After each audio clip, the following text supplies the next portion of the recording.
On this episode of the Star Wars Time Show, Matt and Nick will be taking a critical look at what if George Lucas made special editions of the prequel trilogy. What would George do, as they say? Stay tuned for Question of the Week responses and the latest round of Top 5 Star Wars Fan Artist Features. Punch it, Chewie.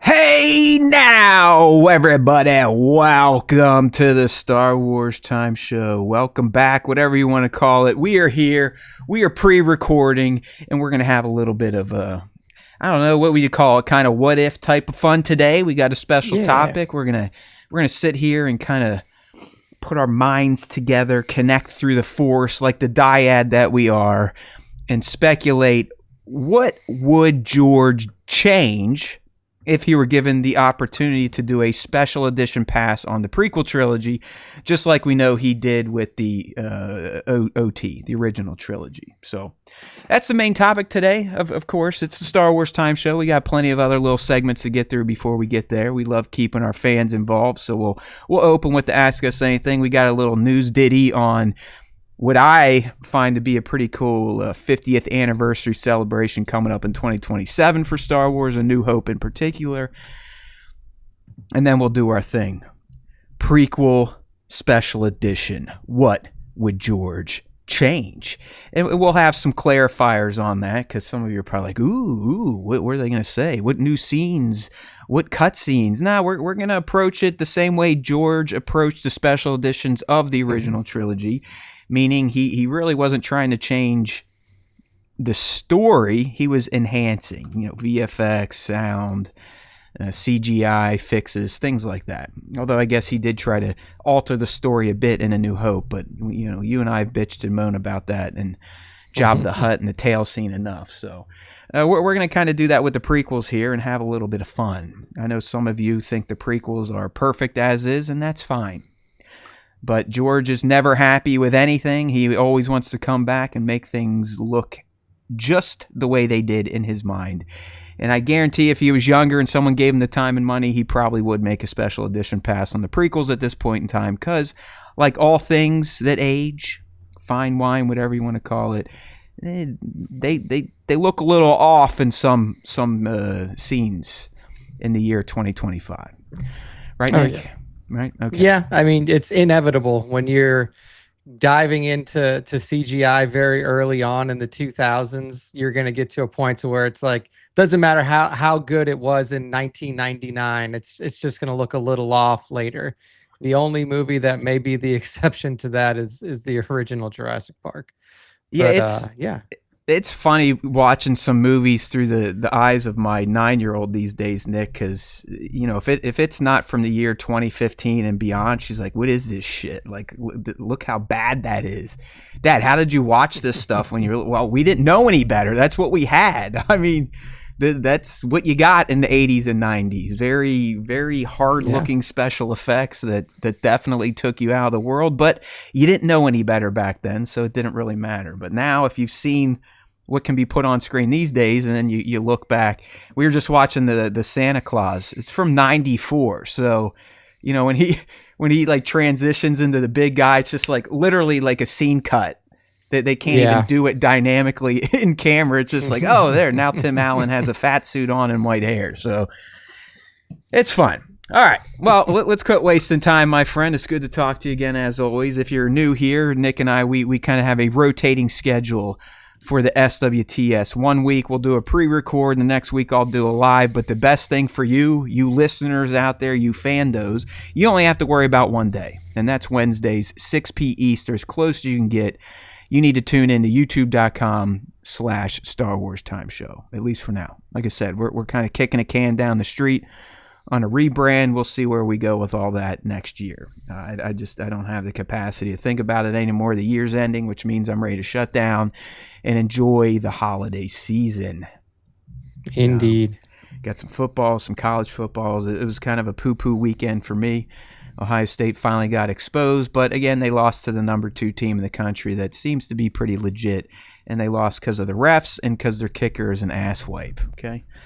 I'll touch more on that and ask us anything, because you know our boy Kramer was dropping questions, and they're going to have nothing to do with Star Wars. They're going to have everything to do with the pigskin, so you'll get my take on the CFP coming up here in a little bit. So let's go ahead and do our Ask Us Anything segment. We kick the show off with it after our opening BS. If you want to get involved, just make sure you are following us on our socials, be it on TikTok, Instagram. We got an open Discord link in the description of this video. And hey, by the way, while you're down there looking at that description, why don't you consider giving us a sub? That's the free version. Or for as low as $1.99, you can become a channel member and get the Darth Vader cat next to your name in live streams, as well as access to custom SWTS emojis like the drinking Grogu or the Darth Zeno. You never know what you're going to get as a channel member at the SWTS. All right, Nick, so we got a few questions this week. I've learned that if I ping everyone at Discord, I can get a few more questions. So I'm going to keep annoying all 80 members or whatever we got in there with the @everyone command. But it works. It works good enough that I actually get to. I'm starting to build up an archive again, so we can go to the well if there's ever a light week of Ask Us Anything. So let me go ahead and get all those questions popped up here. I like where the fans are going these days. They're kind of theming them around the holidays, and you know we've got some disturbing ones as well. There's another FMK coming this week, not as bad as EKU Rory's last week, but another FMK that we will have to navigate. All right, let's go ahead and see what buttons aren't working today. Okay, that makes sense. Those are the ones that are usually broken. So let me get the manual clicks in there. All right. Nick, I'm going to let you start with this one since I had to take an FMK last week that featured Darth Maul, Jabba the Hutt, and Jar Jar Binks. So you're getting off easy here. This is easy. At least there's some non-aliens and females. So this one coming from our boy Scion XTC, Nick. He wants to know, who are you going to FMK between Chewie, Leia, and Mon Mothma? This is a Leia. I feel like you're fucking Chewbacca, right? Yeah, 100%. I feel like it's Mary Mon Mothma, F Leia, and then K Chewie. If we have to do it this way, I feel like that's the one that makes the most sense to me. Yeah, I mean, come on. It's so easy to go that route. I mean, you're either banging a walking carpet or married to a walking carpet, or you've got two of the best-looking powerful females in all of Star Wars. I mean, honestly, let's talk about it. Between Leia and Mothma, they're both highly bangable, as a piggish man would say. So, I don't know. I guess I'll approach it from a different angle. I'm gonna marry Chewbacca. Okay, we'll be life mates, kind of like him and Han. I want a protector. I want someone that can hold me, physically pick me up and hold me like a baby when I need it. Someone that's good in a street fight. Someone that can drink all night long, party like an animal. So I think that Chewbacca fits that mold. I really do. Plus, we don't know. I mean, do Wookiees, do they have wieners and vaginas? Are they hybrids? Are they hermaphrodites? We don't really know. So, there could be a surprise waiting for me in my marital suite after getting hitched to the Bacca. All right, so I'm marrying Chewie. Redheads do something to me, man. So I hate to do this to the general, senator, princess, but I think I'm going to F Mothma and take out Leia. But the good thing with taking out Leia, Nick, is she will forever live because she'll just become a Force ghost, so she's technically never gone. You know what I mean? So that's your way. Yeah, that's the way around it. Got it. Okay. There we go. Okay. I did it. All right. Come on, Chewbacca. I got that ring ready for you, pal. Let's go. Kissy, kissy. All right. That was a fun one. Next question. This one coming from Divided Skywalker. All right, Nick, what upcoming movies or shows are you most looking forward to right now? Dude, that's such a hard question because I really don't fucking know. I really don't know any of them. I mean, I'm looking forward to the mall show when it comes out. Obviously, I think that that'll be fun. A cool peek into that character's like extended life and what was going on during those Shadow Lord times, and so excited about that. On the movie front, I don't know, man. I'm not really sure. Like I'm interested in Nolan's Odyssey. I think that that'll be fun. Um, I think that he has a really good eye for movies like that. So I'm excited to see what he does with it. And then yeah, I mean, I'm not sure. I'd have to like look at the movie slate out there and see what's coming up. But the only thing that's really coming to mind right now is that, and then Dune Messiah, the closeout of the trilogy. So Is those two are is that probably. releasing this year? I think it Messiah? might be 27, but I'm not 100% sure. That's a good Dune call. That's a good Messiah. call. Let's see. Did you fuck with Is it the is that Prophecy show on HBO at all?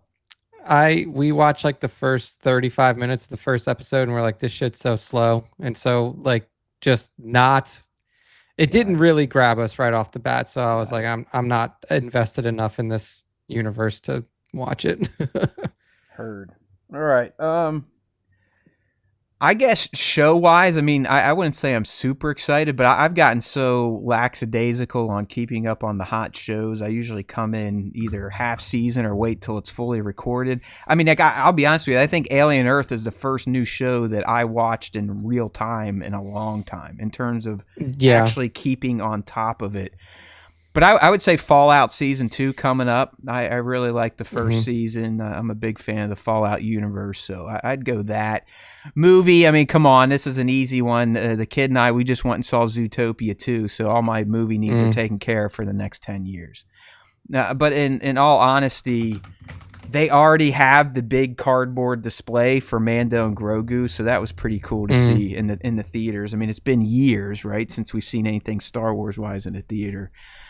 But Yeah. non Star Wars, I like your Odyssey call. I mean, I'm a huge Nolan homer. I'm actually surprised you want Nolan because I know you kind of hate his guts. But I'm with you on that one. I love those. You know, let's be real. The Iliad and the Odyssey. I mean that's what we talk about right now on this show. It's just called Star Wars now. So those legendary tales, those fantastical tales, just travel through time. Super excited for that. But I'd say a random one that just popped in. I want to go check out Gun's take, or I think he wrote it. I don't think he's directing it, but the Supergirl I think comes out this summer. Mm. So I kind of like how she was portrayed at the end of Superman as kind of like a drunk, crazy, powerful alien babe. So I could get down with that.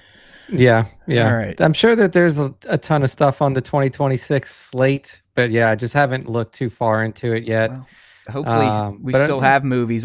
We got a question coming up, so I'm not going to spoil it, but I'll be interested on your take on this question from Spencer to close us out. All right. Up next here, coming from Mando Pirate. Hey there, Mando Pirate. Who are your favorite comedians, young Nick? my favorite comedians, jeez. Let's see. I mean, like a lot of the ones that I've been watching recently are more like I've been watching more like improv style comedy, not like stand up So comedians, like but Second City type of stuff. yeah, stuff like that. Jacob Wysocki, if anybody has ever heard of Jacob Wysocki, very, very funny person. Was in a very well reviewed movie called Terry, I think back in like the 20 like teens, somewhere around there. Super funny guy, just like really, really good stand up and improv comedian. Let's see who else. Eliza Schlesinger is one of Taylor and I's favorites. Like we really both like her style of comedy, so that's been fun. And then who else? Who else? Who else? Nick Kroll. Nick Kroll is another one of my favorite comedians. Like Kroll, we saw Kroll live in Austin at the Paramount, and that was a really, really fun show. And then like everything that Kroll's done, we saw Kroll show, we watched The League, we watched the animated one. What the hell? I can't remember what it's called. It's like the one about the little kid, like with the little kids going through puberty and shit like that on Netflix. Yeah, there's like a bunch of stuff that Kroll's in that's just fantastic. So those would be a few of my call outs. I think that the first thing I'd say is anyone that's not located in Austin, right? The Austin comedy scene, I'm against. I don't really like that little cabal of people that Nick's best friend convinced to move out there, because you can't tell jokes in LA anymore, right? But I'll give you my serious answer. I'm probably gonna go older for stand up. I mean, Eddie Murphy. I wish he would come back. He was one of the best stand ups of all time. George Carlin, a fantastic stand up. I know he calls himself it, and other people consider him a comedian. He's not typical, but Howard Stern. I mean, I listen to that guy every day of my life for the past 30 plus years. Chappelle, when he's not on his trans stuff, I think is a brilliant stand-up. Nikki Glazer, I think, is a fantastic roaster. She's very quick on her feet and funny as hell. Plus, she looks amazing. But I just looked this guy up.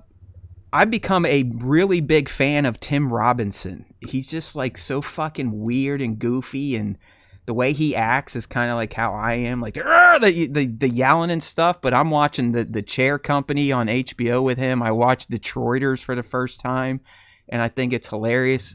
Nick, apparently he's kind of coming from Second City and stuff like that, so I don't know if he was more into improv over stand-up, but I just think the guy he's funny as shit. The way he writes is just hilarious. That Friends movie with Paul Rudd was good with him in it. Yeah. So there you go. There's a few people to check out. But really, I can't, like, the Rogan sphere, they're all broken individuals. I don't get what they're trying to be funny about anymore. They just bitch and moan and complain about COVID still, and it's fucking 5 or 6 years later. Yeah, so it's like, bro, it's like, get over it, man.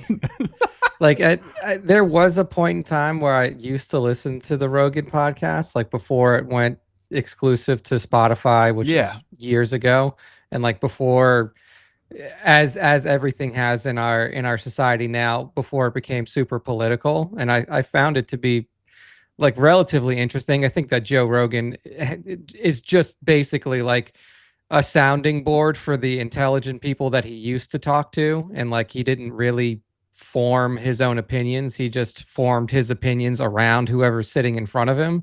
So it was actually interesting to hear the people talk about their areas of expertise or things like that, and just have a stone person essentially just nod and say yes the whole time.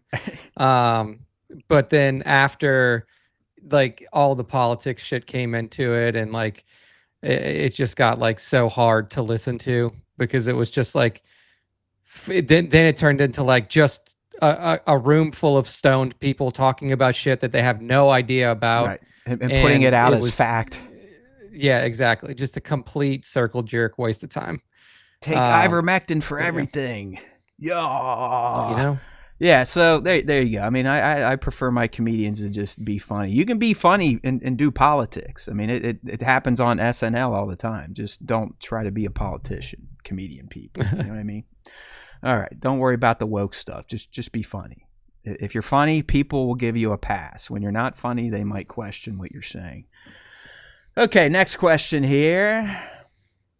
We've got coming from, there it is. So we're always going to have a football-related question. We love them. Kramer. Thoughts on the final college playoff rankings? I think Ohio State should have got the 3rd seed. I would have preferred them getting the Tulane Ole Miss winner versus the 2nd seed, where they're going to have to play, I think, A&M or Miami.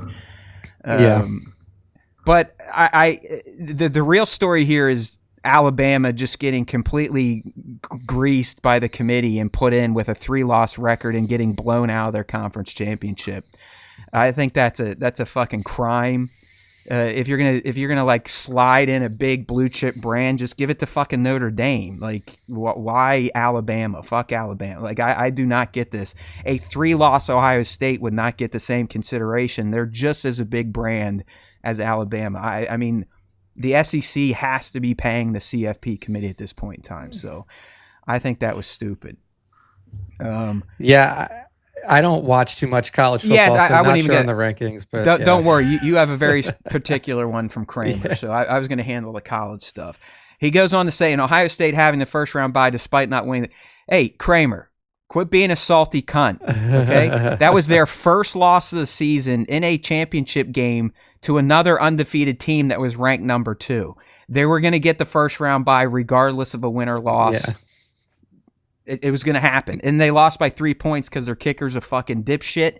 And Ryan Day once again felt like, hey, I'm not going to use the best player in the country when we're in the red zone. I'm actually just going to put in 3 really big white guys and cross my fingers. So don't worry about it. The seed, I think Ohio State should have been ranked 3rd, if anything, not 2nd.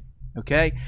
And then Nick, thoughts on LSU taking Kiffin, and then whatever happened to the Saints this weekend. So I mean, Saints won, and here's what I told. Did that blow their draft position? I mean, there's 3 wins now, so I don't know. But that's what I was telling. Like, I feel like everybody in the city right now was just lose out and get a good draft pick. Yeah.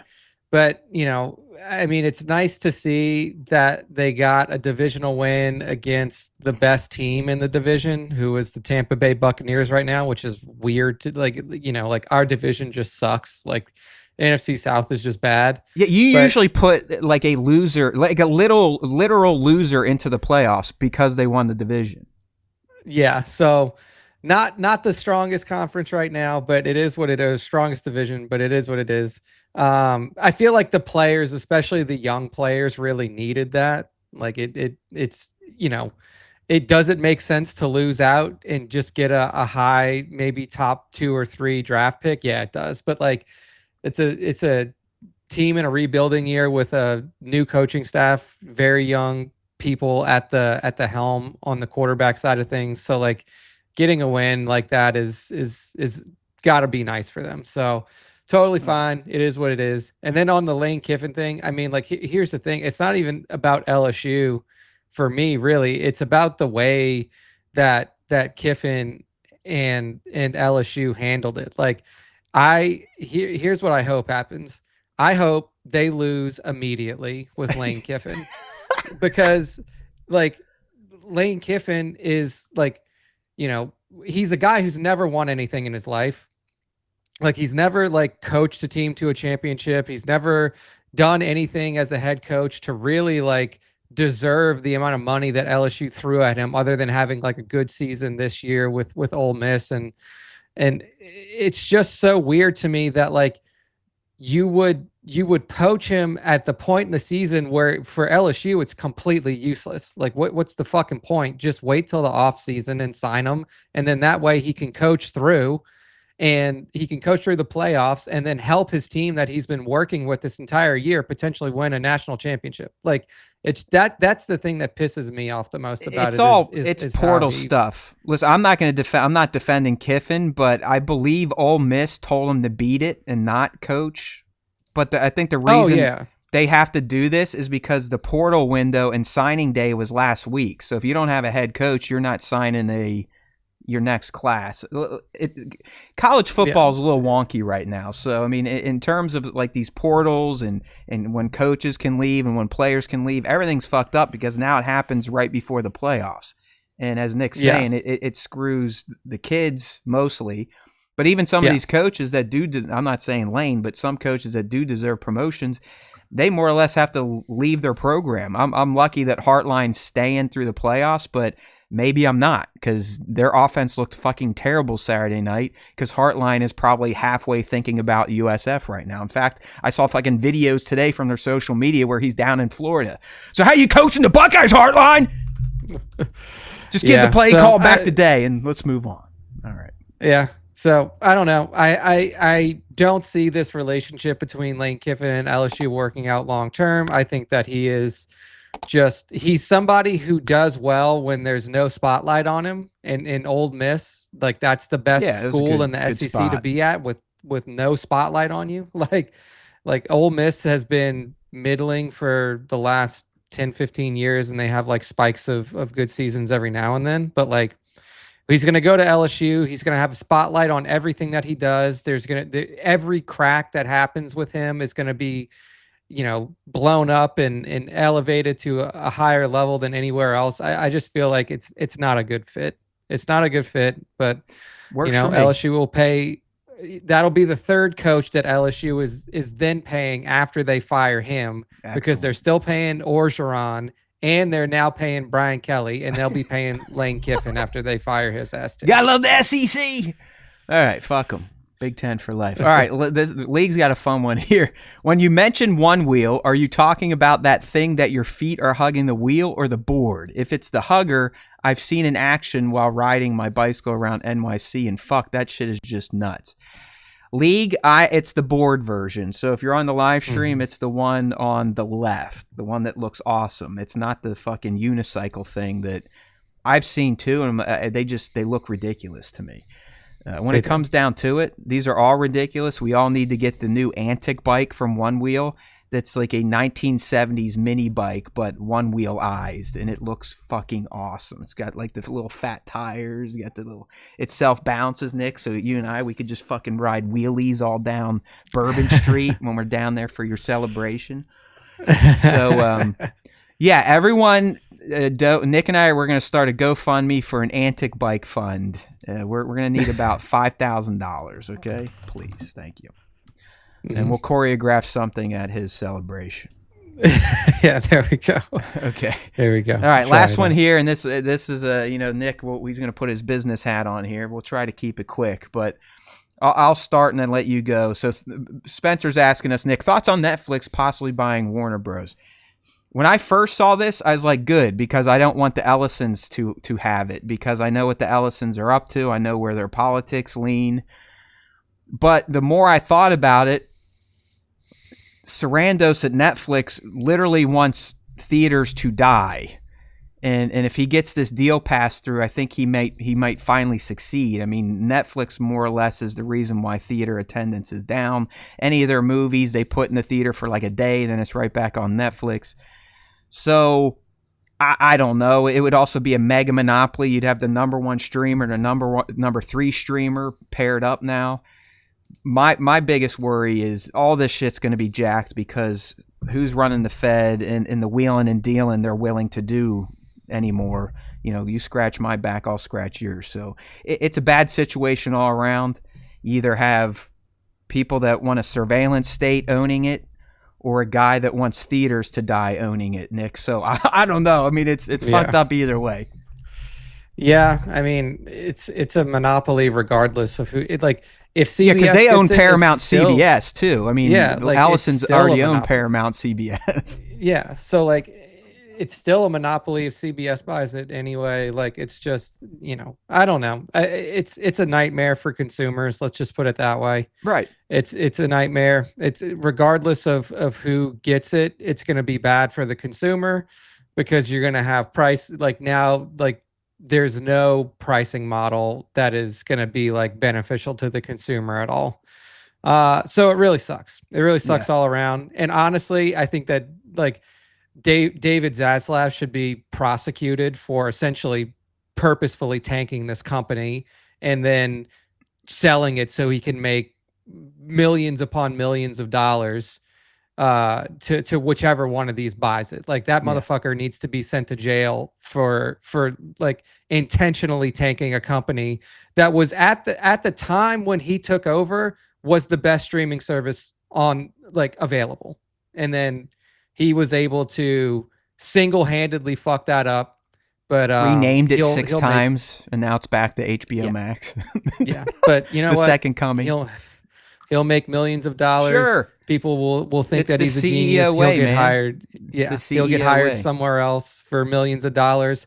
Fuck that company up too. Sell it to somebody else, and the cycle goes on. But that's it. That's how our society is run now. One day, Nick, the common folk will wake up like you and me and understand that these people running these conglomerates are not They don't have our best interests in their hearts. No, okay?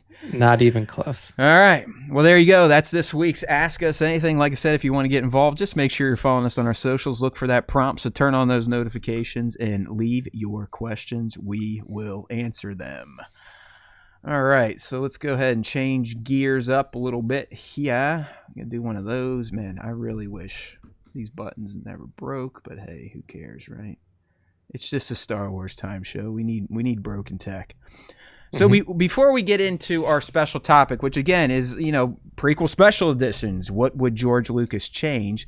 There is a little news item that I want to talk about here for super fans of Star Wars, and I say super fans because it's a 50-year celebration. So you really have to like this stuff, or you have to been a fan for a long time to kind of understand the gravity of this reveal. But in 2027, Nick, Star Wars, at least the OG, so Star Wars as a whole, is going to turn 50. All right, we got A New Hope, or as it was initially called, Star Wars Episode 4, in May of 1977. So Lucasfilm, through StarWars.com, has put out an announcement that the original Star Wars is going to return to theaters for its 50th anniversary. And you're like, well, yeah, I think that just happened for the 40th or whatever, the 45th, and you might be right. But here's what makes this announcement juicy and exciting, at least for someone like me. So on February 19th, 2027, Lucasfilm is celebrating the 50th anniversary of Star Wars. I'm not sure why February it gets the month, because I don't think it released in February in 77, but who cares? But a part of Lucasfilm celebrating 50 years of existing, they're going to release a newly restored version of the original Star Wars theatrical release. Okay? That means no special edition bullshit. So a few weeks ago when Nick wasn't here, I was doing a live, and on Reddit I showed you a clip of like, hey, so they're saying this is like going to be an HD remaster of the original film's standard editions. And Nick, we couldn't figure out, like, is this even real? Is this going to be some sort of Blu-ray set, streaming set, whatever? So Nick, I do think at this point in time, if we, 1 + 1 = 8, I think that leak was probably showing off clips of this project, the restored original theatrical release of Star Wars that will be hitting theaters in, over a year's time, February of 2027. So I'm pretty excited for that. You literally cannot find the original versions of Star Wars Empire Strikes Back and Return of the Jedi unless you kept your VHS tapes or the early 2000s DVDs of the prequels. So this is definitely something that I will be marching out to the theaters if Ted Sarandos hasn't killed them by February 27th. Very true. Very true. No, I mean, I'm stoked for this. I do, like, I don't know if I have them with me. It's probably somewhere in my parents, like at my parents' house or something, but I had the OG pre-special edition tapes. And that, I mean, obviously that was how I first got into Star Wars, right? Like that was my entry point. So I'm really excited to see what the updates look like. And I'm excited to see A New Hope in theaters again. I mean, that was how I showed Taylor Star Wars for the first time, was going to a drive-in theater and watching the original trilogy, and it was a really cool experience. So, yeah, I mean, I'm excited to see like what new things or how they've polished this from the original form. And then also for the first time in a long time for me, like, and probably for most of us, like, see the original version of it, like see like, the pre-special edition, A New Hope, because it feels like we'll be watching it for the first time in a long time. You're not. It's been decades. I mean, the special editions came out in the fucking mid 90s. I think 96, 97. So 96, it's been almost 30 ass years that's the version we've been seeing. So exactly. I mean, it's cool that it's coming back for the 50th. It's cool that we're celebrating the 50th. But like Nick said, the true crux of this announcement and the exciting factor is that it is the theatrical release and not those abortions. All right. So let's get into it, Nick. We're going to actually, I don't know what graphics should we use for this. Do you think we should use the thumbnail I created, aka the AI created, where it's like a silhouette of George looking at a hologram of 1, 2, and 3, or should we just use a collage of the Drew Struzan prequel posters? We think it would work better as a visual here. Oh man, I think the collage sounds nice, right? Collage, all right, we'll collage it up. Let's see what it looks like. Nice. Yeah, the collage. I mean, that's pretty clear. We're talking about the prequels. Here's the graphic, just in case. It'll be our thumbnail. I think this one was funny because usually Gemini, it goes, hey, you know what? We don't give a shit about fucking anything copyright. We'll make it for you. Where chat's like, no, we can't do it. This time, chat's like, sure, we'll make a silhouette of a guy that looks like George Lucas, except it looks just like George Lucas, and he's looking at 1, 2, 3. So I'm like, I don't get it these days. But according to Sam Altman over at OpenAI, Nick, they're losing money like crazy. You picked the right model. He issued a code red last week after Gemini 3 came out. And he's like, we're fucked because Google Gemini 3 is just destroying all models right now. Yeah, I mean, that's the thing. If you're OpenAI and you don't have anything to fund what you're doing other than people just giving you money in the hopes that it gets recouped at some point, you're going to run out of runway. Yeah. And Google has a shitload of money. So guess what?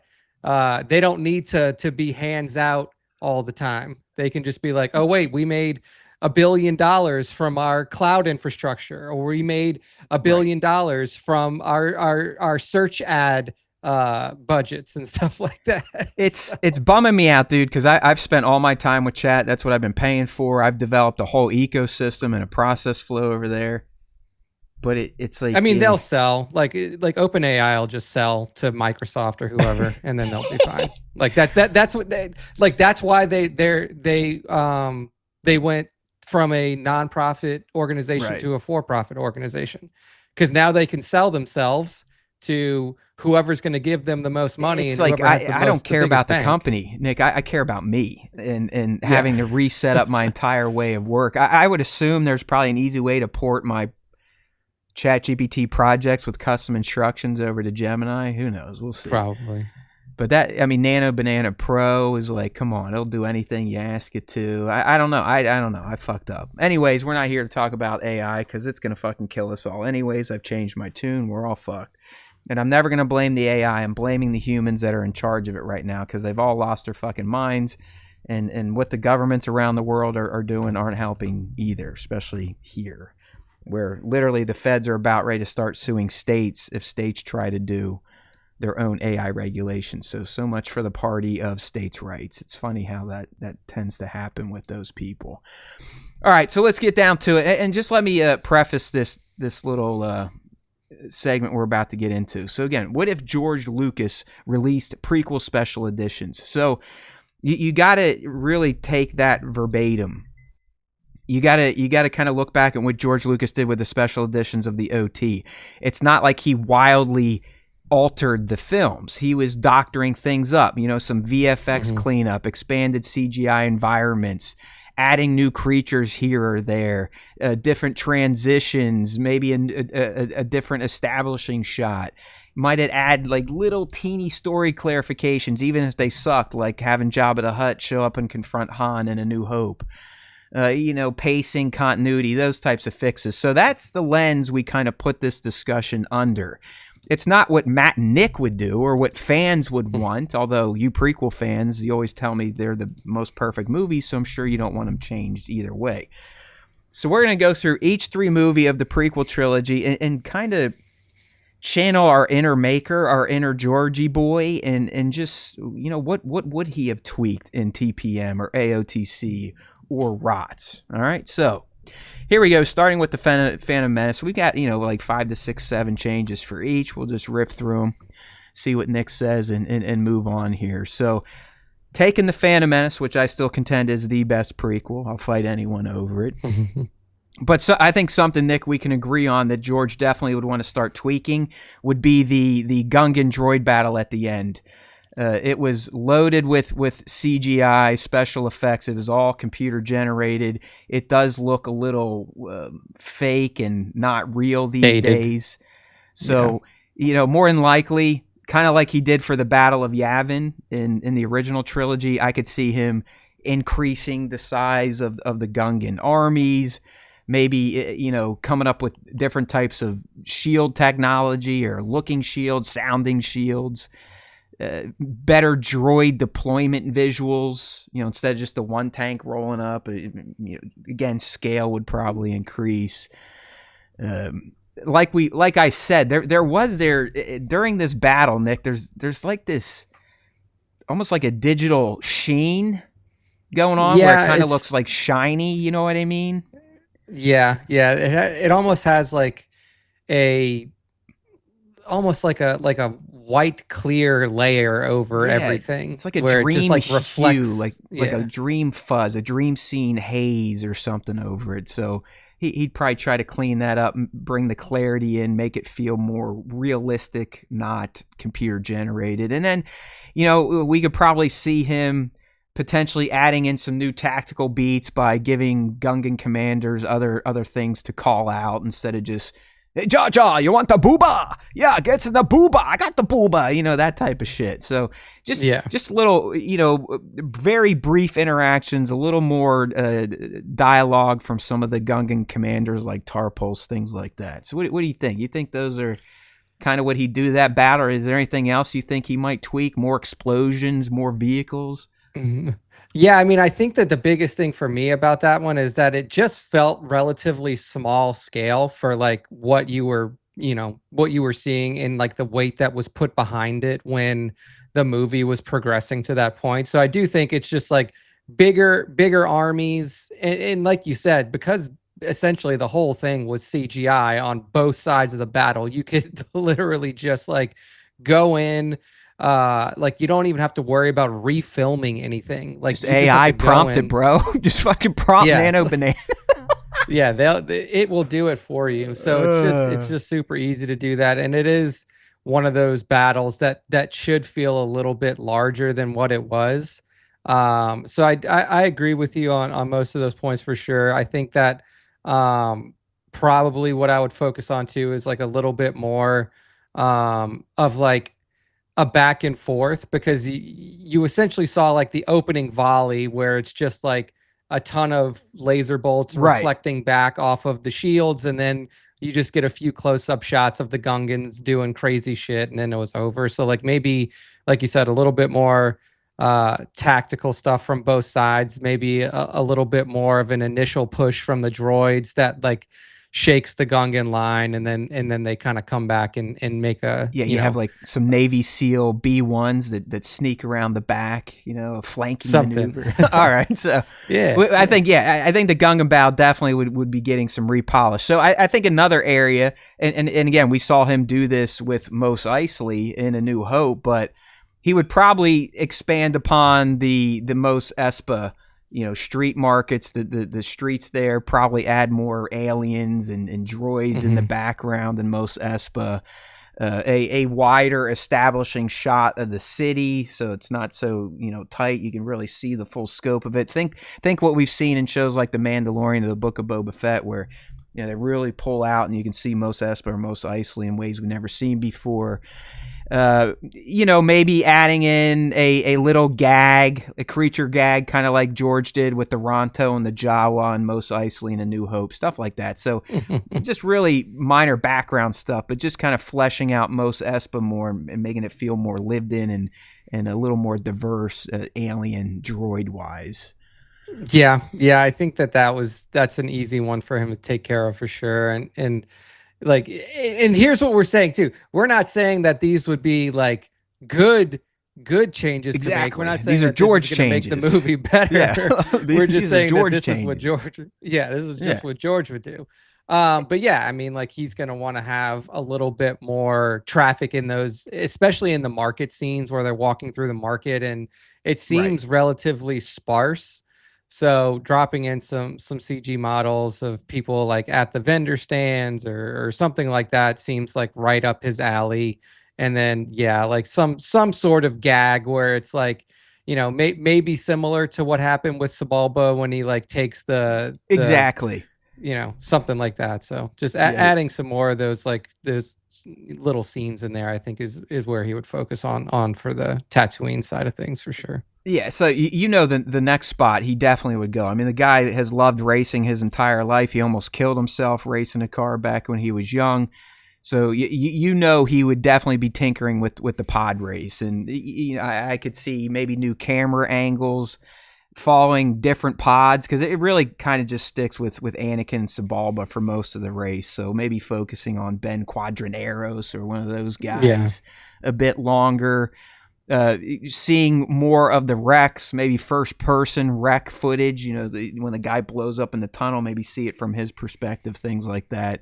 Definitely improving the crowd rendering. I mean, that's something if you watch for a while, you can see it's just like just floppy it's just a loop. And, yeah, exactly. Maybe revamp or just extend Sabalba's cheating sequences. The first one where he kind of breaks the thing, maybe zero in on that a bit more, or when he hooks Anakin, different shots of that jostling between the two. But George would definitely be mucking with the pod race, which as is a pretty great moment in Star Wars, but he'd be cleaning that one up as well.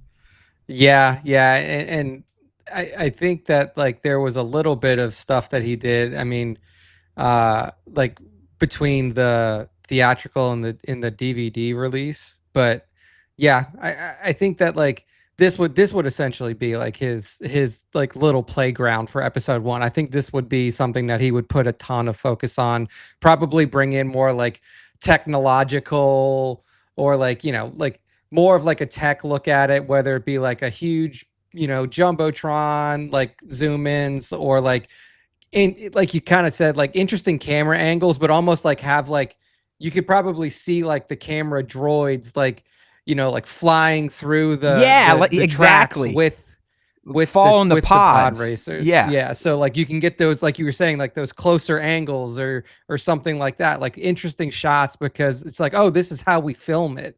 Because as it is now, it's like, oh, well, there's this pod race that's going on, and like you can see like there's some sort of screen that the crowd is looking at, but like how is it being filmed? So like showing some of these droids that are going around with cameras and stuff. They're almost like drone cameras. Yeah.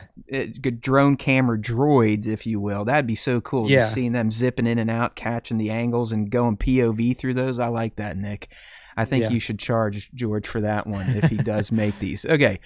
Next up, George. When the team arrives at Coruscant, they just kind of come in at night. You see a few tall buildings, but it doesn't feel like the living planet, the city planet that it's described as. So, you'd probably get wider cityscape sweeps when they show up on Padme's pimp wagon. More of the air lanes that we kind of started to see in Attack of the Clones and beyond, and just adding more distinctive Republic architecture, even old Republic architecture, showing that off, like some of the deeper parts or the older parts of the city, just to show you how big and massive and ever-growing Coruscant is. Maybe even do it through the eyes of Anakin, who has never seen something like this. Kind of follow his reactions in. It's like, oh, look at that, the temple, blah, blah, blah, things like that. Yeah, I agree. I think that the biggest thing for me would be, like, kind of like you mentioned, is like make Coruscant and TPM feel like the Coruscant in AOTC, like in the beginning of AOTC, where it is just like, oh yes, we are truly in a planet that is just a giant continuous city. So showing like, the landing sequence cutting through the airspace lanes and stuff like that. So I think that would be the biggest one. It would be really cool to see things through Anakin's perspective, because I mean, this kid literally grew up his entire life on a planet and in a city that had less people in the city than probably there were people when he just stepped off of this fucking ship into Coruscant.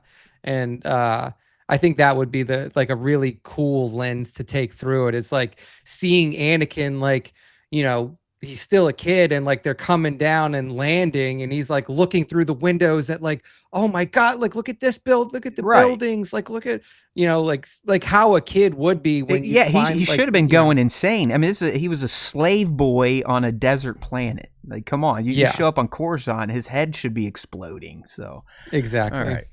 I'm on a complete side tangent here, but the more I think about cities like Coruscant and Star Wars tropes, it's very clear that I know George will never admit it, but he totally ripped off Asimov, like left and right.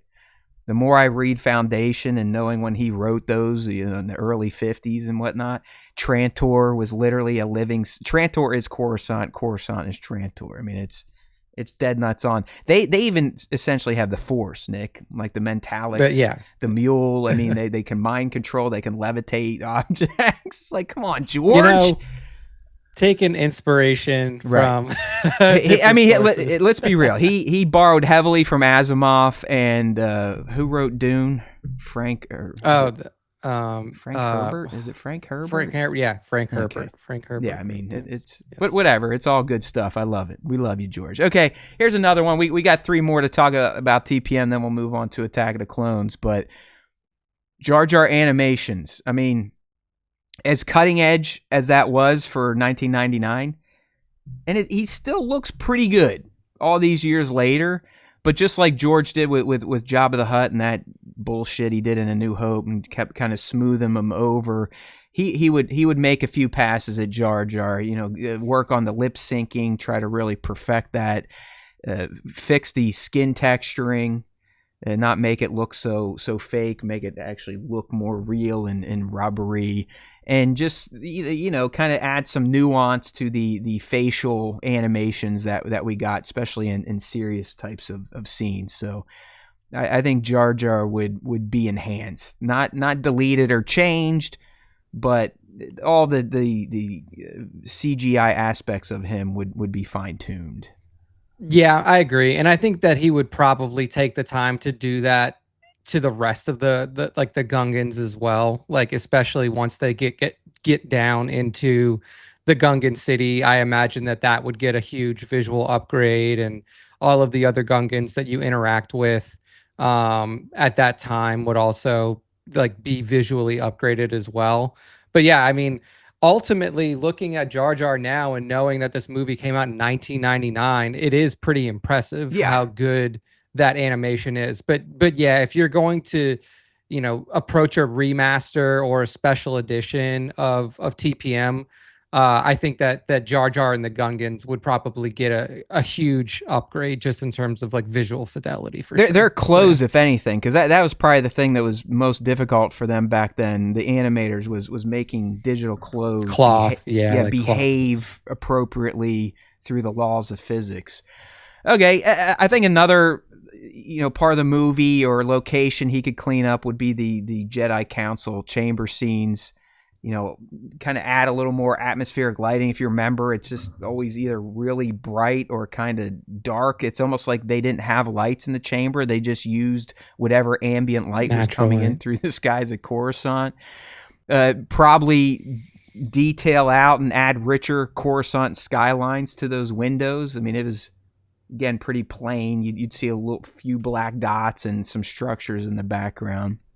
Mm-hmm. But you could even argue maybe cleaning up some of the Jedi silhouettes that you would catch in the background if they weren't practical puppets, if they were CG, kind of fix some of those. So Jedi Council, again, just VFX type of passes.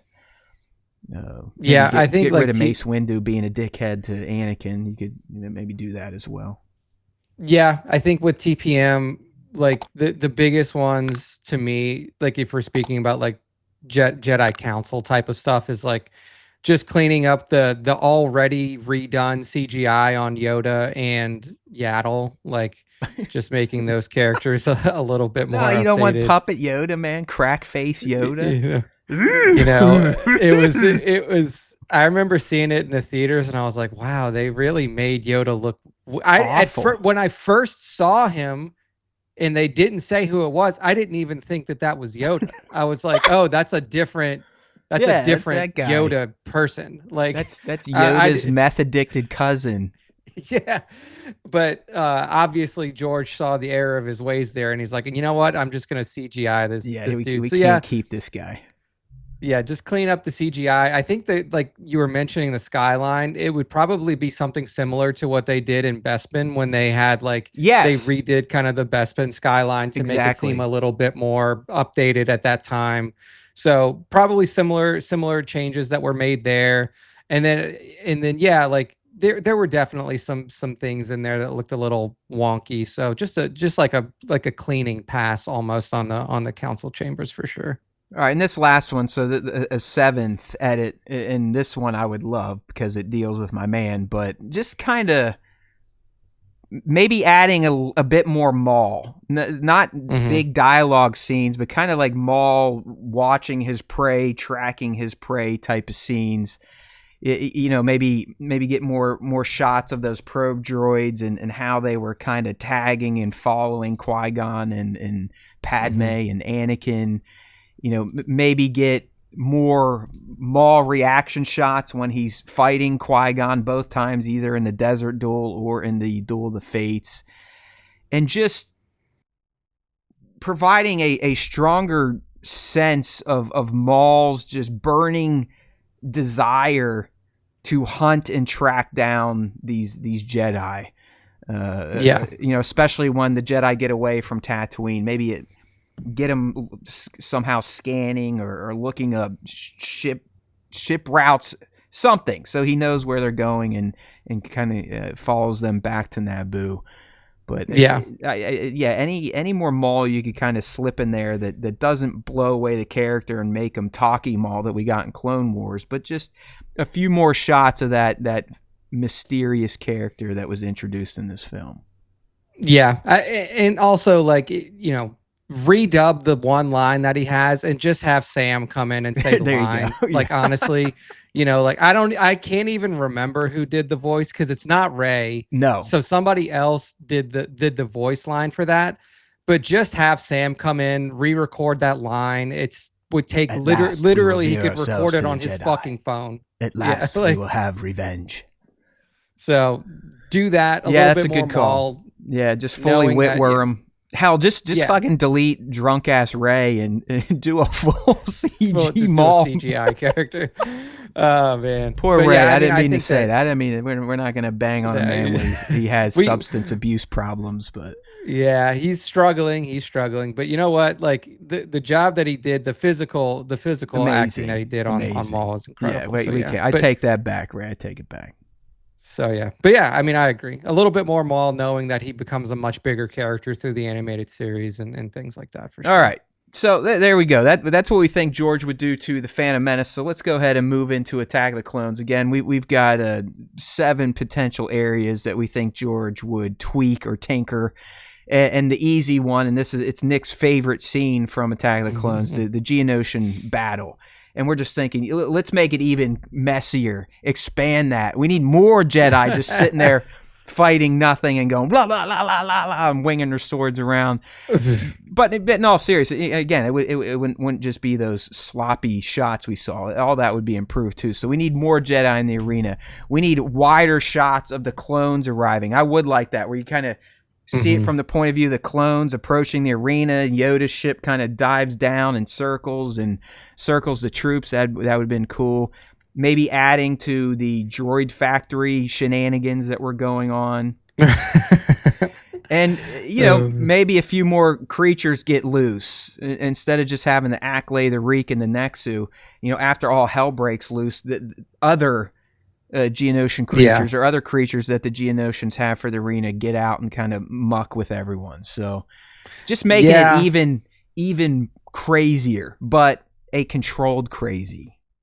Yeah, I think that in general, what he would probably do is probably cut those awkward up close shots, like just cut those and do more skirmish oriented like zoom ins to where it's not just like one person waving a lightsaber around in front of a screen. Like show a little bit of like, you know, combat between the two sides, instead of it just being like some random close up cut ins and then obviously focusing on the mains. But I think that larger, yeah, again, you know, one of the things that they struggled with, especially back at that time with CGI, was volume. Like you could very easily, you know, duplicate the same thing multiple times, which is essentially what the TPM crowd is for the pod race. But it was a little bit more difficult to do like multiple individual models that are in there packed in a space. Like the computer technology at the time just wasn't up to snuff to be able to do that. So yeah, larger, more refined, cut out all the wonky shit that was going on, and like just make it like a really cool battle that kind of spills out onto the open sand dunes and fields that we see later on in the battle itself. Yeah, you know George likes playing with big action type of scenes, so he'd definitely be in the Geonosian arena. Another area, just Kamino in general. You know, kind of think about what he did with Cloud City, but inject some testosterone into it. So just more shots of the city's exterior. You really don't get any outside the initial kind of Kenobi coming in, and you see that water thing, flying whale pop out. Just more clones in the background, clean up all those clones so they don't look just so cloney, if that makes sense. Yeah. In particular, when Obi-Wan and Jango are out there in the rain, kind of cleaning up some of those shaders that they had to use, mixing in the practical set with the CG backgrounds. And Nick, it's very similar to what we were talking about with the Naboo Gungan battle. If you remember when Kenobi gets to Kamino and is walking through the interior, there's like a fucking hazy hue around it. You know, it's almost like, again, like they're in a dreamlike sequence and they're not living in the now. It's just like it seemed fuzzy. So clarify those shots. Yeah, I would do a lot to the interior of the Camino shots. Like I know that like the what they were going for is just this very sterile, almost medical type of environment, very bright halogen lights, very white walls. But I think that like that could use the most work is that those interior scenes. I think that those are the roughest for sure. I would like to see the exterior of Camino a little bit more, like you mentioned, because I do think that it is, or like the facility, the cloning facility on Camino, because it is such a unique situation for like a base like that to be in. Like you're constantly being hit by water, you're on this storm ravaged planet. So I think that to me those are the two most important ones, is like cleaning up those interior shots and then giving us like a nice healthy view of the exterior of Camino, which realistically I have only really gotten through Battlefront, like the original Battlefront 2, like where there was a map where you would like, it was a multiplayer map on Camino and you're fighting, and I was like, oh, this is what all this shit on Camino is. It's like we got to see maybe 1/10 of it, and then you play in that game and you're like, wow, there's a lot more apparently to this place than we got to see. So yeah, I definitely think that they should update that a bit. All right, so another change we're thinking here, and this one you know would be a no-brainer for Lucas, because he's definitely going to want to fix the shots that look as dated as they get, and some of these come in the form of the digital doubles that were used. Obi-Wan's digital double stands out like a sore thumb in some shots. Then you got when Anakin's riding the Reek in the Geonosian battle, it looks pretry awful. That looks bad. Yeah, it's real bad. Like when Padme jumps up there, that doesn't look good. The droid factory scene could definitely have some of its animations cleaned up. So just kind of going after those really ugly looking dated CGI visuals. You know he would be doing that. I mean that's really why he does the special editions. Yeah, that's the ethos of these special editions for sure. Yeah, I mean, just a general pass across, like, hey, we're now at the point now to where we can like take Hayden Christensen's face from that area from 1999, from 2004, from 2005, like that time, and just like place it over the really wonky look from AOTC, update it, it will look perfect. Yeah, just redoing those scenes I think are really important, because that, like, honestly, when I think about AOTC, that's mostly what I think about, is like how wonky shit looked, because it was like 99, there was definitely some CGI going on, but it wasn't as blown out as it was in AOTC. In AOTC, it was like George just lost his mind, and he got went toys and full I'm gonna in. play with them. Yeah, he just went all in, and I think now he can look back at it and be like, yeah, maybe when Anakin like force jumped on top of that pillar in the Geonosian arena looks really weird, because it just looks like a weird blur, and then all of a sudden, Yeah, Hayden Christensen's standing on top of this fucking 20-foot tall, like, pillar or whatever the fuck he was on. So yeah, lots of work to do there with the wonky looking shots. All right, another area, Nick, he would probably have interest in, or at least look at it and think, hey, what could I improve here, would be the Coruscant chase. Maybe add in some extra speeders. Maybe it's Coruscant cops. Like, hey, what the hell's going on here? Oh, they're Jedi. All right, we'll peel away. Things like that. More comedic. Kind of, if you blink, you would miss these aliens in the background. I know he had a few of them in the chase now, where the aliens are like, what the, stuff like that. Just like we talked about for the pod race, different camera angles. I know you would love if they cleaned up the fucking electric gate thing, right? That's a rough one for you. Yes. Clean up the gate. Honestly, just redo that whole fucking scene. Just redo the whole thing. Just start from zero, and then just go at it again. I think that one truly just needs a full let's rethink this. Like, do what you got to do to get the Ewan and the Hayden faces on the bodies the right way. But dude, I can't, like, that reboot. Is just such a mess from beginning to end. Just start from zero and go at it. I think you can do better, George, and I think you think you can do better too. They just need to use what the Oral Knots did. I'll still contend everyone needs to go to YouTube at some point in their life and watch the Oral Knots Star Wars remakes. They're absolutely fucking fantastic. They're the funniest shit in the world. You probably have to be on some substance to really truly appreciate some of the humor, but they redo the chase scene, and their whole take is that Obi-Wan, he's kind of a crackhead. His name is Obi-Wan Ben Larry Kenobi. He's not a great guy. He actually steals Padme from Anakin and that type of stuff. But the chase kicks off with him just going like, oh, fuck it, I need to go to the bar. And he like just runs and jumps out the window. And Anakin's like, God damn it, I got to go get him again. So just remake it using the Arlnauts version and we'll be good to go. All right. This one I would like because it would add a few narrative clarifications to Dooku's narrative.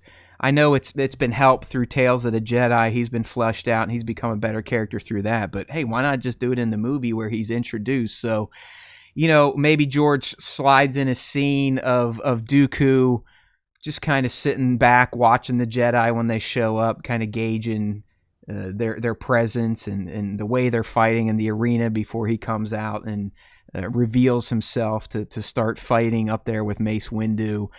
I would like to see him either say something or being on a holo call with Palpatine to kind of imply his Sith loyalty earlier in the film, or to just build upon his Sith tie with Sidious. And it would be kind of cool to have just a little brief scene, or again in that exchange with Obi-Wan, him reflecting on his Jedi past, in particular Qui-Gon, who we know he felt really shitty about when Qui-Gon died. I mean, that was kind of the last straw for him to leave the Order, which we learned through Tales of the Jedi. So, just kind of refine that, add to it, build up this very important character more than he was given in the original pass. Yeah, I think that this is the biggest one for me. I think that this one, especially the look back on his Jedi past, because I Yeah, think it's easy when you watch that movie to, I mean, it's not even easy. It's just like it was never put out there that like, hey, this motherfucker was like a Jedi recently. Like this dude was a yeah, Jedi 10 up years ago. until yeah, like very very recently. And I think that it's important to have that information in there, even if it is just like you said, kind of a scene that like reminisces. Maybe you add in like a memory of that conversation that he had with Yaddle from Tales of the Jedi. That scene that shows like he has a concern and like he really was trying to do the right thing, but ultimately like, fell to the dark side and stuff like that. I think that like that scene would give so much to the movie, even if it was only a couple minutes long, to really explain Dooku's character, and that would then carry over into like almost like have like a tragic bend to what happens to him in Sure. episode 3. Because you're like, this motherfucker like tried to tell people that shit was going on, goes to the dark side, and then look what ultimately happens to him. Like Got he gets used and killed by, abused. yeah. I think that one to me would be the best update. If you're gonna make any of these updates in AOTC, I think the Dooku side of it is the one that would be the most impactful. Amen. All right, so this next one, just for the sake of time, I'm going to kind of just gloss over because it's a no-brainer. It's very similar to the Jar Jar thing, but Yoda in particular, especially his duel with Dooku, could be cleaned up. Everything better skin, better lightsaber lighting, better movements. It's not just so gymnasticy and silly looking. But this last one, I do want to spend a second on here. I like this one. We're kind of thinking about from the angle of just bringing more of the political side of the events of Attack of the Clones to the forefront, the clone army, that type of stuff. It would have been nice to maybe get a shot of Bail in the Senate, potentially airing his grievances against the formation of a clone army. It would have been cool to see Palpatine watching reports or listening to reports from Kamino kind of secretly in his office, so we know that he was, tied to it. Or just, let's let the Jedi Council debate this whole army thing a bit more than just like, oh yeah, shit, this is happening. Yeah. We better go to, or they just show up at the Senate where the vote takes place and they're like, fuck, well, missed that one too. Yeah. So just kind of putting a finer lens on all the political maneuvering that was happening to get this clone army kind of thrust upon the galaxy. Yeah, I agree. I think a Senate chamber moment would be good. You could bring in Bail, you could bring in Padme, you could have that conversation, like building a little bit more towards like, what would eventually become a cutscene in episode 3, like the formation of what would then become the rebellion, like to show these concerned senators and stuff like that starting to voice their opinion, like, hey, like how is an army made without us even knowing about it? Like what is going on here? So I definitely agree that a little bit more focus specifically around the Kamino side of things and the clone army would be a good addition there, just to show that like, hey, this like the political unrest didn't start when episode 3 starts, or like, when we get to the point to where it's like the executive power is now being handed over to Palpatine. Like there was already kind of like a growing suspicion and unrest that was happening within the Senate because of all of these other things. Yeah, so there you go. Those are some of the proposed George Lucas changes for an Attack of the Clones special edition. So let's go ahead and move on to Revenge of the Sith, what many of you say is the best Star Wars movie, and I just say simply, you're wrong. But I digress. So here we go. A lot of these again are going to be cleaning things up. So both Utapau and Kashyyyk, which were fully CGI environments outside of like maybe the stage they were stepping on. I mean, clearly you could improve upon those. Maybe get wider shots of the Utapauan sinkhole. Just other vistas, other landscape shots as Obi-Wan approaches that area. Just Yeah. kind of like Mos Espa, more life happening in Utapau outside of that just big whatever the hell his name is that comes up and talks to Obi-Wan. Then if we move to Kashyyyk, again, we want to see these outside of just a group of stunt performers in Wookiee costumes going to kick off that battle. You know, let's actually see their platoons and how they fight. How do they line up? Do they really just pop out of ditches and scream and say, shoot us? Or are they a little more strategic with their warriors? And then, of course, on both planets, because we did have Order 66 stuff happen on both planets, just kind of a few more micro shots, more shots of the clones doing heinous shit to the Wookiees, things like that. You know, just again, cleaning and refining. Yeah, easy stuff here. Mostly just to like set scenes better. I thought that Utapau was cool just from like the facility that we saw, but I would like to see like, hey, like, is there an opportunity to see like a fly-in shot or something like? And you know how much George loves his fly-in shots. So this one might get some tomatoes thrown at us, but you could definitely clean up the Mustafar duel between the bros as well. I mean, make the lava lighting and just the overall effects from things splashing in the lava look more modern and better.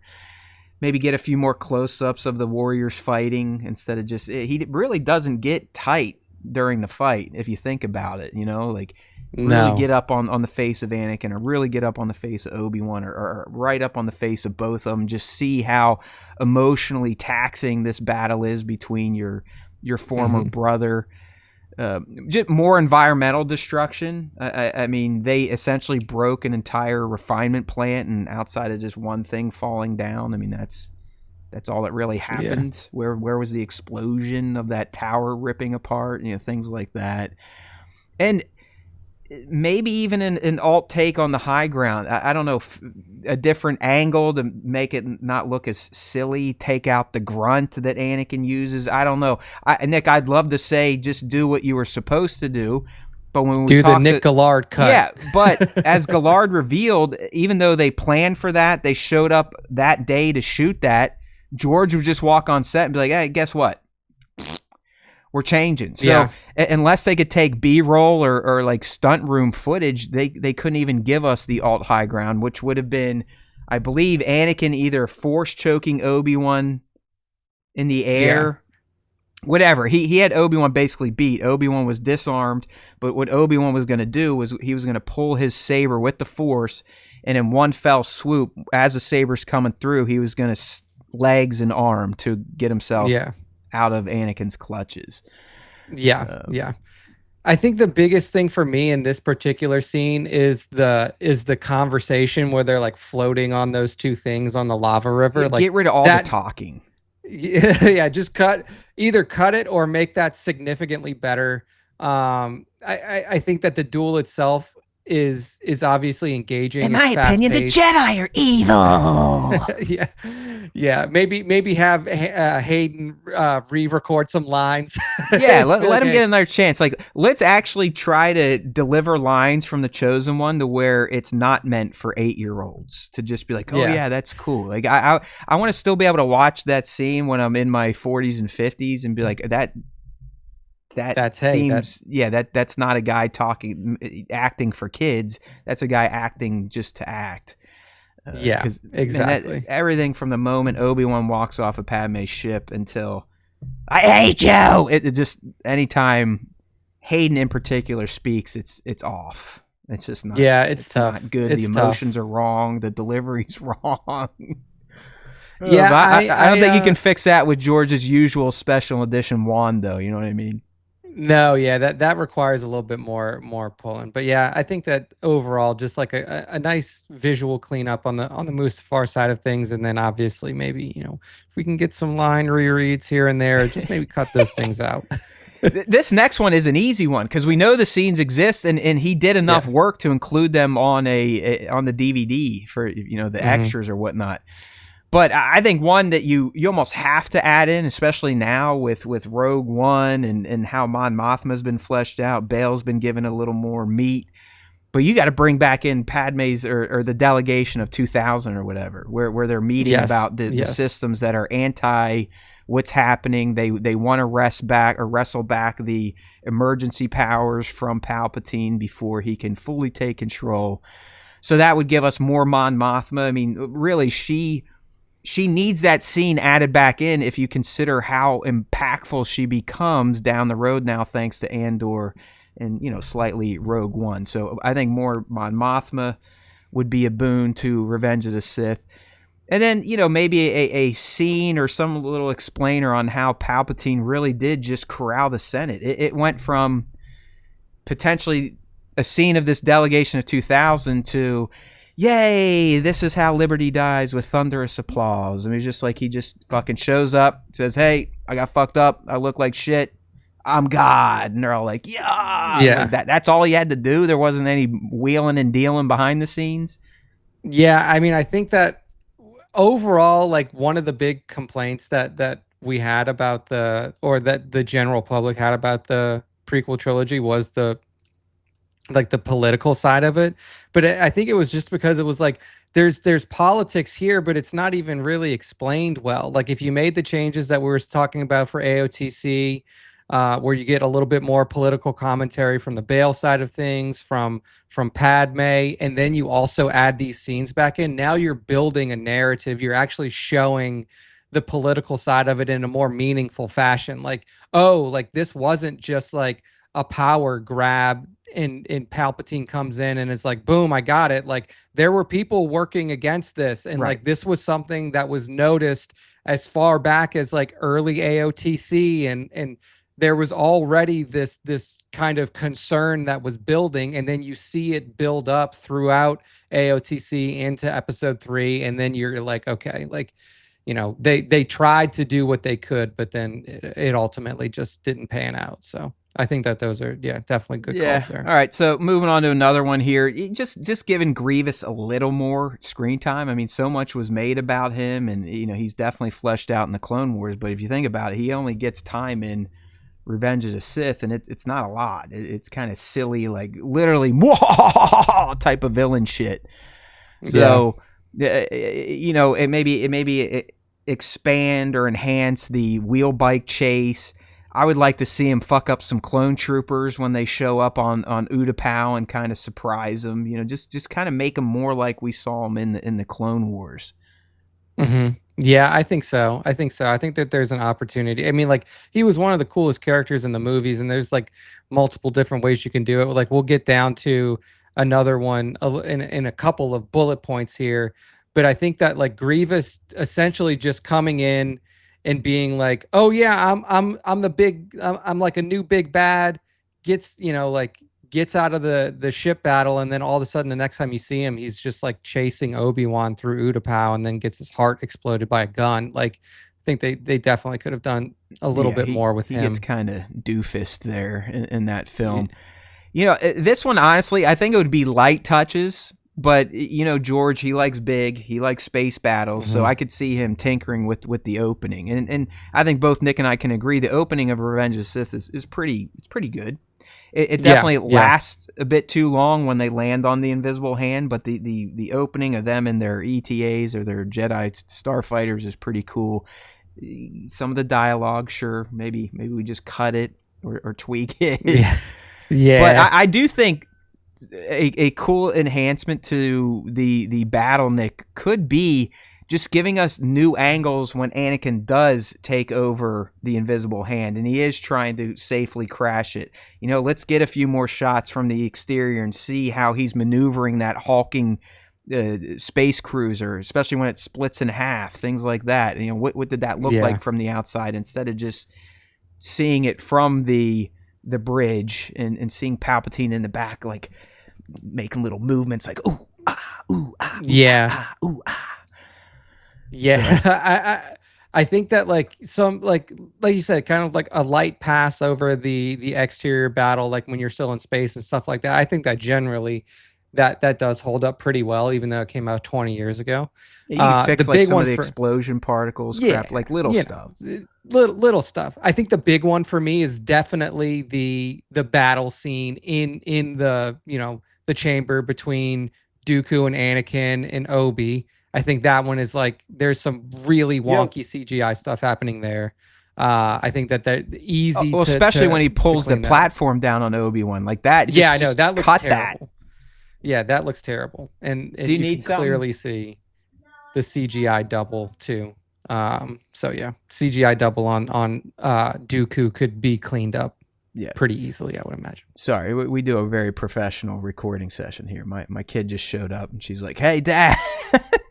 It's all right. We are at 7:30. Nick and I, we took a little too long pre-game the show, but we're getting there. We're almost done. All right, this one I would take any day. Anything that enhances or makes the birth of Vader better, at least Vader in the suit. I'm for.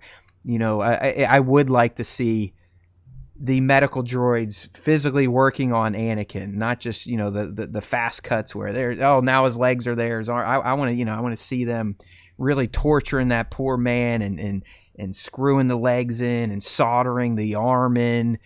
Maybe when the mask comes down, improve that lighting so you really can see the interior and the circuitry of that mask. Just a little more time spent on the construction of Darth Vader in the suit. I think I agree. Sold that a bit better. I mean, it is a cool scene, especially when it comes down and when he takes that full breath. Even someone like me that is not a huge fan of ROTS, that is a pretty great moment. But just let's linger on it a bit longer before he gets up and does the stupid ass clonk, I'm fucking Frankenstein. Yeah.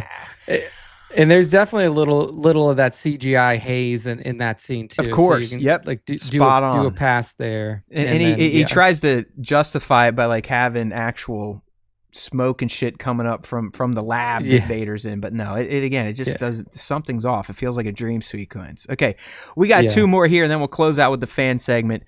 But let's be real. I mean, you definitely could enhance and expand the raid on the Jedi Temple. Anakin marching in with the 501, maybe more exterior shots of them approaching or just seeing the chaos from the outside. You'd have to think there were some Jedi or guards trying to escape, and they're just getting mowed down outside by the 501. Clones just running through corridors, mowing people down. Hell, fold in some of the flashbacks we've gotten from the Kenobi series and the Mandalorian that expand upon it. That's what we're talking about. Like those scenes you get through Grogu's flashbacks or through Reva's flashbacks, that would be great for the Temple raid. It just more smoke, more alarms, more chaos taking place. We actually want to see it outside of Anakin just walking in and then walking into the youngling habitat. Yeah, exactly. You miss a lot of it. Let's see the duel with Sin Draleg. Let's actually see it instead of just watching it on a recording that Obi-Wan and Yoda are watching. And Nick, a big one here. Let's get some fucking clarification on Shaak Ti's death.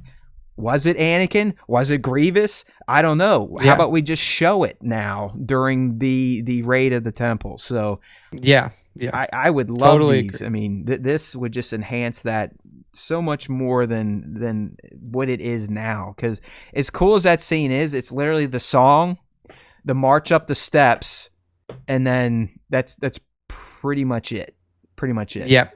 So. Exactly. Like you could, I'm not saying, we're not saying gratuitous violence just for violence sake, but like this is a turning point for Anakin's character. Let's show him being a piece of shit to his temple. Yeah. Like this is what pushes, like the next time you see Anakin after this, he has his eyes. His eyes are red and yellow. Like you need to see this transformation happen. He got juiced in a more meaningful way. I'm with you. And then finally closing out if George Lucas made prequel special editions, what would he do? I think we could clean some things up with Padme's birth. I mean, I would just skip it all together and just have Obi-Wan with the kids with how it is now. But maybe we could tweak the performance a bit, especially by Natalie. Like I feel so bad for her with the material she was given. It was just terrible. Maybe not go with dying of a broken heart. I don't know. I mean, it just you could tweak the droid model, make it look a little better, but That's another one that has that weird hazy lighting too. It does. So we could kind of fix that in that scene. I would almost just want a different energy. Like this is like her death scene, and it is happening in a way that is like, I would almost want like a more panicked feel to it, right? Yeah. Where it's like something is going wrong. Like no one gives a start, shit, man. No one cares. Yeah. Obi-Wan's just like, okay, you go ahead, like, robot, shove that ice cream scoop down there and pull out the next baby. Yeah, but like, maybe it's like there's one droid at first, and then all of a sudden, like, more droids are coming in, and like, code blue, fucking code blue.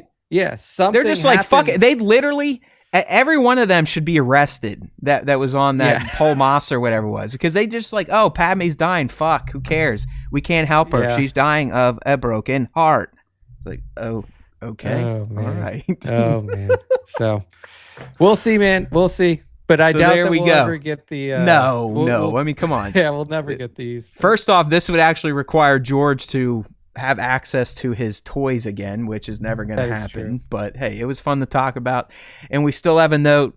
One day we'll probably do sequel trilogy special editions, and I don't know, maybe we'll see what George would have done, because then we could open it up a bit, because he probably would have changed some story aspects as well. But there you go, those were our 7 or 8 changes that George probably would do if he had a chance to remake the prequels as special editions. So to put this episode to bed, let's go ahead and transition it into our fan segment. We do it every week. There's 2 ways to get involved. We got question of the week. Just like Ask Us Anything, you got to be following us on our socials and look for the prompt. We always theme the prompt after our main segment. So Nick, this week we were asking the people, what do you think about prequel special editions? What would you want? Would you want them? Yes or no? And why? I did add the why, although I don't think many people actually paid attention. So what say them, young Nick? All right. So first up, we have Tong Wars. Tong Wars said, I'd let Kai Patterson get his hands on them instead. And Kai Patterson is a YouTube creator, director, writer, VFX artist who does videos basically doing what we were saying, like making passes at, Got it. Like updating Star Wars looks to maybe look a little bit better, a little bit cleaner, whatever. Yeah, I didn't know if he's done it for a lot of different. Is he the one that's behind the Adi-Wan remakes? Have you ever heard of the Adi-Wan remakes? I'm not sure if he is, but I'm not 100% sure. Right. But he's done a lot. Like he's done like Ahsoka edits. Like he's done edits on like recent things. Obi-Wan Kenobi TV show. So he's definitely like a big fan. Obviously has an eye for VFX. So all right, good suggestion Kai there Patterson by Tom it Ward. is. Next up, Michael Kramer says, yes, I'd love if he did make it and the movie's longer. Well, Kramer's he's a young chap, so I can't. Yeah, I was like, Kramer wants these to be longer. He wants even longer cuts of the prequels. I want a 2-hour dinner scene with Jar Jar trying to eat Qui-Gon's food. I need a longer scene of on Naboo when they were in the dining, wishing that he could wish things away. I need 20 more minutes of that. Wish a wishy wash. All right, next one. All right. Divided Skywalker. She says, sure, I'd be interested to see what he change and update. Well, we just told you, Divided. We just told you exactly what George would do, and we know because we know George. That's right. Nova next up says. Only if they added in Cerveza Cristal scene transition. You know what that's about. Did you see that movement like a year ago where people realized in foreign countries when Star Wars was on TV, I guess they don't do commercial breaks, but they would just build it into the film where like Obi-Wan would open a treasure chest and it would be the beer. Let's do it. Let's do it. I'm in for this. That's great. Perfect stuff there from Nova. And then final couple we got here, we got Mando Pirate says absolutely not. They're perfect the way they are. Mando Pirate, perfect. big Homer, big prequel Homer. Perfect. And then League of Extraordinary Sixers, she says yes for the simple reason of updating the heavy special effects scenes with the updated software. Those scenes are not aging well. So many years later, the story can stay as it is.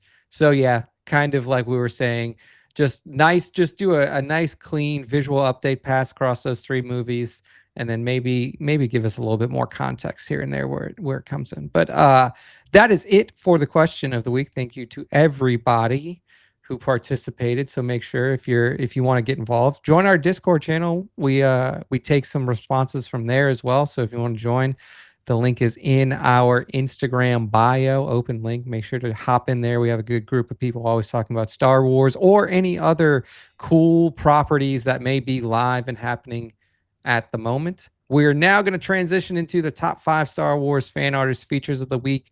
To get involved with that, make sure to follow us at StarWarsTime.show on Instagram and tag us, tag at StarWarsTime.show on your Star Wars Instagram posts. Boom. So to kick off the top 5 this week, we have I Am Not a Committee. I Am Not a Committee is giving us a shot. This is a multi-slide shot, but really only the first one is the Star Wars shot. I'm sorry. I just love BB-8 trying to light the fire back there, and Yoda's watching him like, hey, man. Actually, all the Jedi are watching BB-8 try to light the fire. Like, is this... Rey's just, you know, she's getting the support. Exactly. So the shot as a whole, we see Rey Skywalker with her yellow lightsaber out on a snowy field. Behind her, the Force ghosts of Obi-Wan Kenobi, Qui-Gon Jinn, Anakin Skywalker, and Yoda as well. And then, as Matt was just talking about, right off to the side, we see BB-8 with a little TP of sticks and wood up there, trying to light these on fire to get a fire going out here in the cold wilderness. Cool shot setup. Really fun to see the big 4 Force ghosts back there supporting Rey in her journey. Yeah, and then obviously BB-8 with his little fire thumbs up. So good stuff there. I can't. That BB-8 cracks me up. I love it. All right. It is good stuff. I am not a committee on Instagram. That's right. Next up, we got Captain X CPT _ EKS on Instagram, Captain X. And what we see is a scene. I mean, it's kind of a scene recreation, but it is like a battle like a scene. fully practical built Dio too. I just skipped to the next page there. It's pretty crazy. So Captain X is showing us a shot from the Ahsoka series where Ahsoka and Sabine Wren are fighting their way through the zombie stormtroopers that were summoned by Thrawn and the Night Sisters when they were escaping Peridia. Super good action here. Both like all the poses on the stormtroopers and on Ahsoka and Sabine are really well done. And like you said, Matt, the Dio that Captain X put together here is fantastic. Good lighting. It's like they built a whole fucking new house in their room. You know what I mean? I mean they're like laying concrete. Yeah, laying brick right there. But yeah, excellent stuff here from Captain X on Oh, look Instagram. at this one. Next up, yes, here we go. 97 parsecs photography. 97 parsecs photography. They're showing us a Christmas. It could be a Secret Santa exchange between Obi-Wan and his boys, the 332nd. The 212. 212. 332nd is Ahsoka's crew. Yes, the 212. So you see Cody, you see Captain Cody there. This is clearly before Order 66 goes down. Oh yeah, they're all I like best to friends. think that this is the scene that happens right before Order 66. Like they're like, oh yeah, let's do our Christmas exchange. We'll head out to Utapau. We'll get this taken care of, and then we'll get back. And then all of a sudden, all hell breaks loose. But yeah, you see the 212, Obi-Wan, Cody, they're all opening their Christmas gifts. I mean, this is from 97 parsecs photography, awesome. so you know it's going to be top quality stuff here. I mean, you got Christmas lights, you got presents, you got all the good stuff here. Just absolutely excellent shot. Yeah, I like Cody is again holding Kenobi's lightsaber. Like, hey, dude. You got to hold on to this. Don't lose this, pal. I'm doing this a lot. And you were yelling at Anakin many years ago when he lost his lightsaber. Yeah, so, hey, don't be hypocritical there, Obi-Wan. Good stuff. 97 Excellent. parsecs photography. Next up, we have Karen Kolsch. Karen Kolsch is giving us an awesome shot of a underrated Star Wars character, in Aura Singh. Aura Singh out here with her full long scoped rifle. Looks like she is on Dathomir. probably hunting somebody down. You see all of these Oh like yeah, look at those like statues. like the Dathmerian-esque statues, stonework in the background, perfect use of atmosphere and lighting on this one as well. A character that I wish we got to see a little bit more of in Star Wars for sure, and Aura Singh, but just excellent shot here from Good Karen work. Kolsch. Indeed. And to close out the top 5 Oh, no. this week, we got 501st Stay with Hard me. Case. Stay with 501st Hard Case. Oh no. It's a wartime shot like Matt is mimicking here. We see a clone trooper down on a makeshift stretcher being pulled off the battlefield. Medic is there trying to check his pulse, but this guy looks like he's done, being carried off the battlefield by his brothers, the 501st. But another one bites the dust on the field of battle for the 501st and the clones. I mean, it's a great shot. You got some foliage in front of the camera. The posing on this is excellent. The visual fidelity of the shot overall is just excellent. Really strong shot here from 501st Hard Case on Instagram. No doubt about it. Give them a follow, and that is that. Yeah. That is it. That's the end of top 5, and that's the end of our show for this week. That will be my last show for the year, everybody. I'm going to be out of town. There he goes. I'm going to be out of town. I'm going to be in Europa, in the EU. We'll see if I make it back. If I get allowed back into the United States. Yeah, you better watch out. You better wipe your fucking phone. Delete all your social media. That's right. They may kick me out and not let me back in, but we'll see. But it's been a really fun year with everybody talking about all the Star Wars that's come out, that's coming out, and just all the random stuff that Matt and I have used to fill the Star Wars list times. It was fun doing the Alien Earth. We made it, man. Watch through together. There hasn't been a new Star Wars since May, but we did it. We did it. A full year of Star Wars content out there. So it's been a good year. It's happened to everyone. I saw Beyond the Dune Sea. Their latest video was like, "Did The Force Awakens kill Star Wars?" So they're like getting into that territory. They're so light on actual topics. So yeah, that's what the landscape looks like now. But you know what? We've been doing this for 10 years. Excited to see what the future holds for me and Matt.